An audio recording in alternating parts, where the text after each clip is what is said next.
Season 2 of Severance is finally here, and man, it was so many crazy things going on in this one episode. But before we dive in, there's a quick spoiler warning. This will contain spoilers. If you have not got a chance to watch this episode, hit pause, catch up, and come back.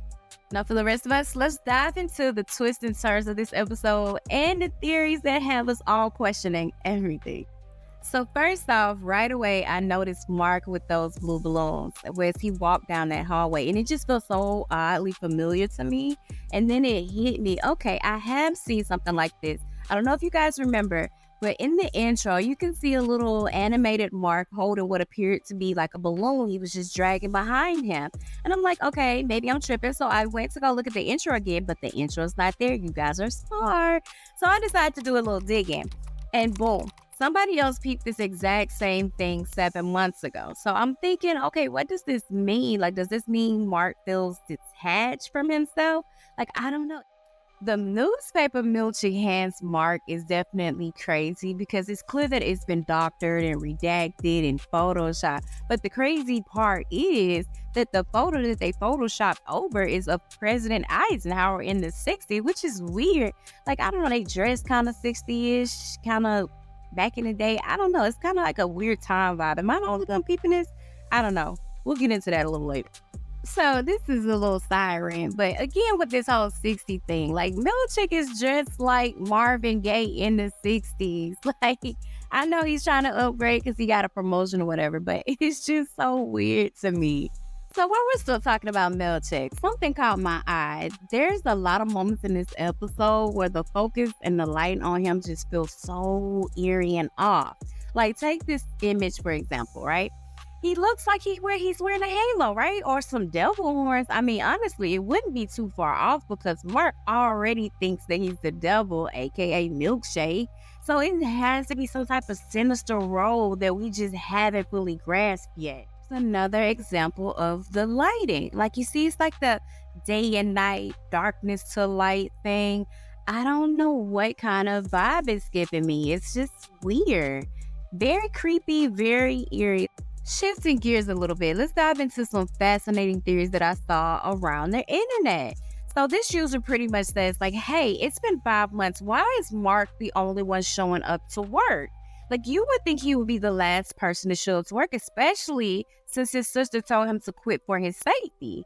It's just really weird and odd. Like, you know, it makes me think about season 1 when Irvin said that he knows that there's a room somewhere at Lumon that they store people, like people can't leave. So were they stored there?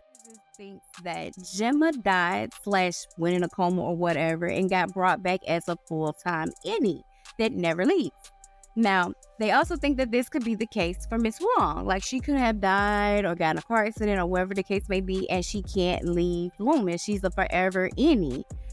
Like, that's very possible because who hires a little kid to be a crossing guard? It just seems so weird and odd. The next one says, my theory is they took down the cameras because they already have a spy among them, and that spy is Helly R.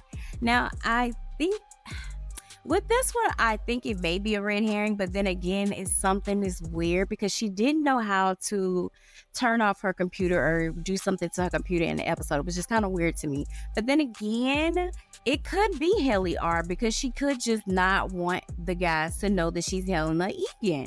Like, I could see her wanting to protect herself and not sharing because of that. I mean, what do you guys think? This user says, also when Mark S. and Helly are talking in the hallway after splitting from Dylan and Irvin, Helly tells Mark, we're not the same, in a declarative manner.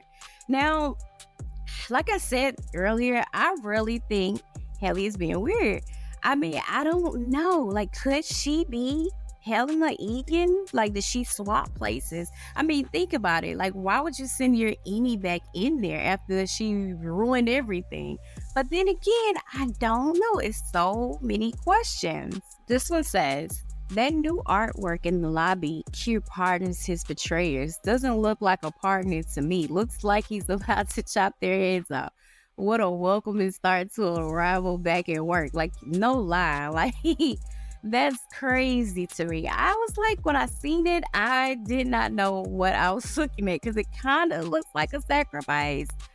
But then when you look at it, it does kind of look like a pardoning. Like, what does this painting mean? Can someone tell me? So I won't read all of this, so feel free to pause it if you need to dive a little deeper. But basically, this user made a dope connection.